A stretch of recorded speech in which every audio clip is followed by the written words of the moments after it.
आप सभी को मेरा नमस्कार।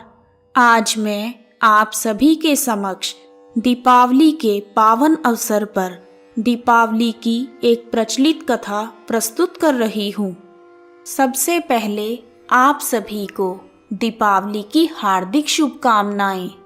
कार्तिक मास की अमावस्या के दिन दीपावली का पावन त्योहार मनाया जाता है।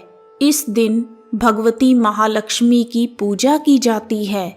दिवाली के पावन दिन भगवान श्री विष्णु जी ने राजा बलि को पाताल का इंद्र बनाया था।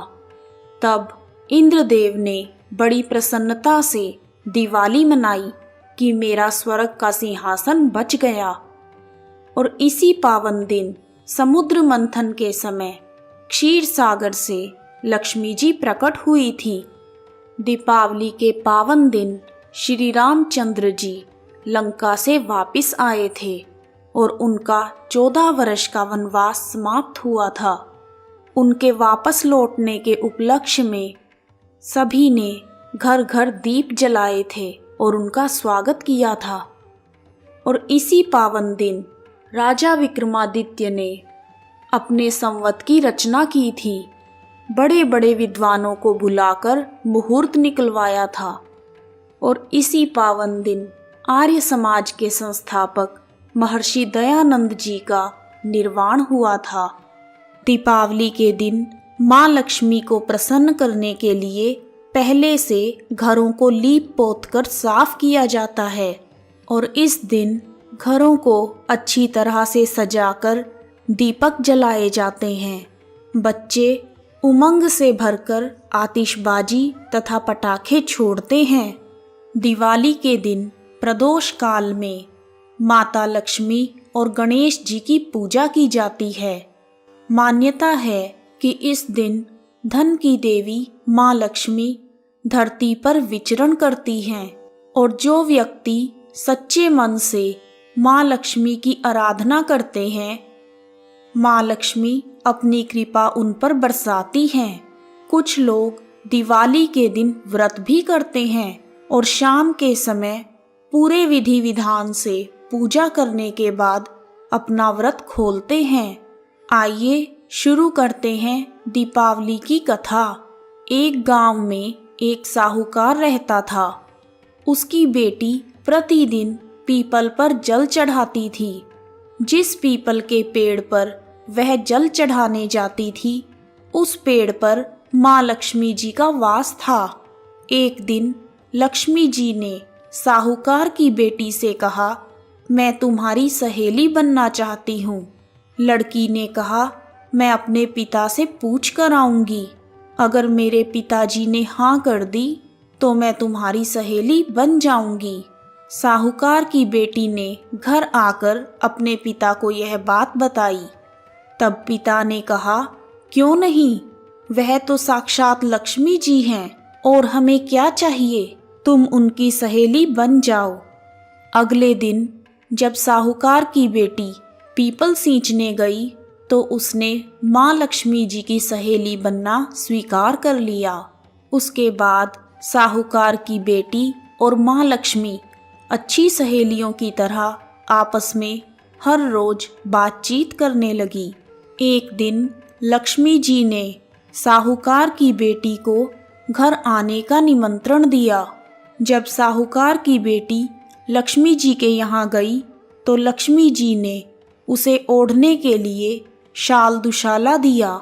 सोने की चौकी पर बैठाकर सोने की थाली में अनेक प्रकार के भोजन परोसे। साहूकार की बेटी जब खा पीकर वापस लौटने लगी तो लक्ष्मी जी ने उसे प्रश्न किया कि तुम मुझे अपने घर कब बुलाओगी। लक्ष्मी जी के पूछने पर साहूकार की बेटी ने कहा, अच्छा आ जाना। उसने लक्ष्मी जी को अपने घर बुला तो लिया, परंतु अपने घर की आर्थिक स्थिति देखकर वह उदास हो गई और रूठकर बैठ गई। तब साहूकार ने पूछा कि लक्ष्मी जी तो भोजन करने आएंगी और तू उदास होकर बैठी है। तब साहूकार की बेटी बोली, पिताजी, लक्ष्मी जी ने मुझे इतना कुछ दिया है और बहुत सुंदर भोजन कराया है, मैं उन्हें किस प्रकार खिलाऊंगी? हमारे घर में तो कुछ भी नहीं है। तब साहूकार ने कह दिया, वह तुम्हारी सहेली हैं, हमसे जो बन पड़ेगा हम वैसे ही खातिर कर देंगे। तू गोबर मिट्टी का चौका देकर घर की सफाई कर ले, 4 बत्ती वाले मुख का दिया जला ले और लक्ष्मी जी का नाम लेकर बैठ जा। जब साहूकार की बेटी दिया लेकर बैठी थी, इतने में एक चील रानी का 9 लखा हार पंजे में दबाकर उड़ती हुई जा रही थी। उसके पंजे से वह 9 लखा हार छूटकर लड़की के पास आकर गिर गया। लड़की हार को देखने लगी। उसने अपने पिता को वह हार दिया। बाहर शोर हो रहा था कि एक चील रानी का 9 लखा हार लेकर उड़ गई है, किसी को मिले तो लौटा देना। एक बार तो साहूकार के मन में विचार आया कि इस हार को बेचकर लक्ष्मी जी के स्वागत का प्रबंध करें, लेकिन अच्छे संस्कारों की वजह से साहूकार ने अपनी बेटी को कहा कि यह हार हम रानी को लौटा देंगे। लक्ष्मी जी के स्वागत के लिए धन तो नहीं है, पर हम उन्हें पूरा मान सम्मान देंगे। ऐसा सोचकर साहूकार और उसकी बेटी ने 9 लखा हार राजा को दे दिया। तब राजा ने खुश होकर कहा, जो चाहो वह मांग लो। तब साहूकार ने राजा से कहा कि मेरी बेटी की सहेली के स्वागत के लिए शाल दुशाला, सोने की चौकी, सोने की थाली कटोरी और 36 प्रकार के व्यंजनों की व्यवस्था कर दीजिए। राजा ने तुरंत ही वह व्यवस्था करवा दी। तब लड़की ने गणेश और लक्ष्मी दोनों को बुलाया। फिर आगे आगे गणेश जी और लक्ष्मी जी साहूकार की बेटी के यहाँ पहुँच गए। साहूकार की बेटी ने लक्ष्मी जी को सोने की चौकी पर बैठने को कहा। लक्ष्मी जी ने चौकी पर बैठने से बहुत मना किया और कहा, इस चौकी पर तो राजा रानी बैठते हैं, मैं इस चौकी पर नहीं बैठूंगी। पर साहूकार की बेटी की जिद के आगे लक्ष्मी जी की एक ना चली और वह उस चौकी पर बैठ गई।